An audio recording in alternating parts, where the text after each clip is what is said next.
السلام علیکم ورحمت الله وبرکاتو. ملګرو امید کوم چې ښه به یې روغ جوړ به یې. وروڼو نن چې در سره کومه ویډیو شیر کوم ټوله سوشل میډیا ترې ډکه ده. تاسو ته به شاید د دغې معلومات وي. سایډ باندې به تاسو ته دغه تصویر ښکاري. د افغانستان کې کومه زلزله چې شوې ده، افغانستان کې ډېر خلک چې دی چې د هغې د لاسه متاثره شوی دی. ډېر خلک د هغې د لاسه چې دی مړه دي، ډېر خلک د هغې د لاسه ژوبل شوي دي، زخمیان دي. کم خلک، کم وروڼه، کم خویندې، کم ماشومان، بچي هغه چې په دې زلزله کې مړه دي، الله تعالی دې د هغوی مغفرت نصیب کړي. کوم چې په دغې زلزله کې زخمیان شوي دي، الله تعالی دې ورله صحت ورکړي. او د کومو خلکو خپل خپلوان یا کور والا چې پکې مړه دي، الله دې هغې خلکو له د زړه صبر ورکړي.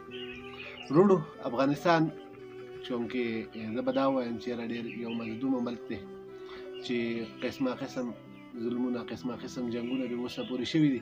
افغانستان دغې خلکو سره او دغې پښتنو سره اوس چونکې د الله د طرف نه بې دغه زلزله راغله او دغې کې چې ډېر زیات خلک چې دی شهیدان شول او ډېر خلک چې دی هغې پرې ژوبل شوي دي. نو د افغانستان ګورنمنټ له پکار ده چې یاره دغې خلکو سره پوره هیلپ وکړي، پوره مدد وکړي. او د هغه ځای داسې یو سوشل میډیا یا مطلب د هغوی هلته کې داسې فاونډیشن یا د هغوی ګورنمنټ له پکار ده چې یاره داسې یو اکاونټ نمبر شیر کړي په سوشل میډیا باندې، که د چا څومره وس کېږي چې هغه د هغوی سره هیلپ کېږي. که د چا 1000 روپۍ وس کېږي، که د چا 1500 کېږي، که د چا 10,000 کېږي او که د چا 1,00,000 کېږي، خو چې هغه د هغوی سره د هیلپ وکړي او دغې خلکو سره فل سپورټ وشي. او زلزله راځي د څه د وجې نه، دا به هم زه تاسو سره ووایم.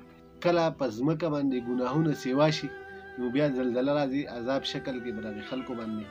نو که موږ وګورو زموږ پاکستان ته، نن سبا زموږ په پاکستان کې چې دی ګمراهي سیوا ده، ناچ ګانې سیوا دي. او دغسې زموږ په پاکستان کې چې دی داسې هېڅ ګناه به نه وي چې یاره زموږ په پاکستان په دغې عوام کې موجود نه دی. نو کوشش پکار دی چې یاره دغې ګناهونو نه ډډه پکار ده، ځکه هېڅ پته نه لګي. د دې نه وړاندې هم یو پیره په دې پاکستان کې دغه زلزله راغله او ډېر زیات خلک په هغې کې چې دی متاثره شوي وو، ډېر زیات خلک په هغې کې مړه وو او ډېر زیات خلک په هغې کې زخمیان وو. نو الله تعالی ته توبه او استغفار پکار ده چې یاره د پاکستان عوام هم الله تعالی ته توبه او استغفار وکړي، چېرته خدای مکه داسې حالات په موږ باندې را نه شي.